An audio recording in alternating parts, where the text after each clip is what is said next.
Berlatar di sebuah pedesaan, kali ini film terfokus kepada kakak beradik yang bernama Pedro dan Jimmy, di mana waktu malam dia dikejutkan oleh suara ledakan yang misterius. Di keesokan harinya, kedua kakak beradik itu langsung mengecek sumber suara misterius tersebut. Alangkah terkejutnya, ternyata ia menemukan seseorang yang meninggal dan sebagian tubuhnya sudah terpisah. Ia pun mencoba melihat isi tas, dan ternyata di dalamnya ada sebuah alat yang antik. Di dalam buku tertara sebuah alamat yang bernama Maria, yang tak lain adalah tetangganya Jimmy dan Pedro. Alhasil, kakak beradik itu pun langsung pergi ke rumah Maria dan menanyakan apakah ia sedang menunggu seseorang. Maria pun menjawab ia sedang menunggu seorang dukun atau orang pintar atau dokter, yang mana anaknya sedang sakit misterius. Alangkah terkejutnya Pedro ketika melihat kondisi anak Maria yang bernama Upin. Hampir 80% tubuhnya mengalami pembusukan, entah ini penyakit apa namun semua desa mengalami kewaspadaan wabah penyakit yang misterius yang disebabkan oleh iblis atau jurik, di mana orang yang terjangkit mengalami gejala yang berbeda-beda salah satunya mirip yang dialami oleh Upin. Maria sendiri bercerita anaknya mengalami penyakit ini sudah selama 1 tahun, dan ia menduga bahwa orang yang mati terbelah tersebut, ialah seorang dokter ataupun dukun yang ingin mengobati anaknya tersebut.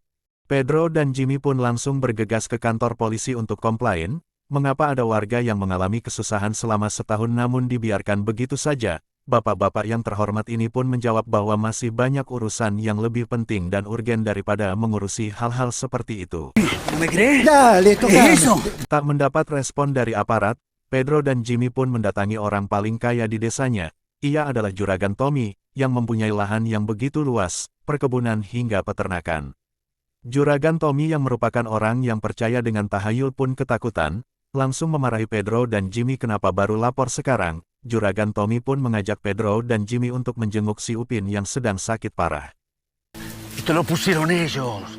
Fue el Estado. Karena takut harta kekayaannya habis karena wabah tersebut, Tommy berniat menembak Upin agar wabah tidak menyebar. Melihat si juragan yang sudah kalap Maria dan anak bungsu memohon agar si Upin tidak dibunuh, bukan karena kasihan, tapi menurut cerita yang beredar bahwa seseorang atau binatang yang sudah terinfeksi oleh wabah atau kesurupan jin ifrit tersebut, kalau dibunuh justru akan menimbulkan kekacauan di desa tersebut. Maria sendiri sebetulnya sudah lama ingin mengakhiri hidup sang anak, namun demi kebaikan bersama ia tetap membiarkan sang anak tetap begitu saja.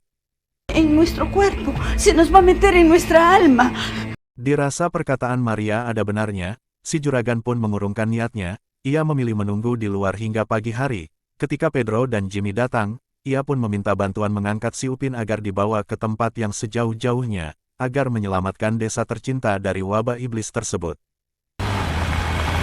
Ketika berkendara hampir 100 kilo jauhnya, terjadi perdebatan antara juragan dan Pedro, di mana si juragan meminta untuk membakar bajunya agar terbebas dari virus-virus penyakit tersebut. Dikala perdebatan terjadi tiba-tiba mobil menabrak bocah kecil yang sedang bersepeda.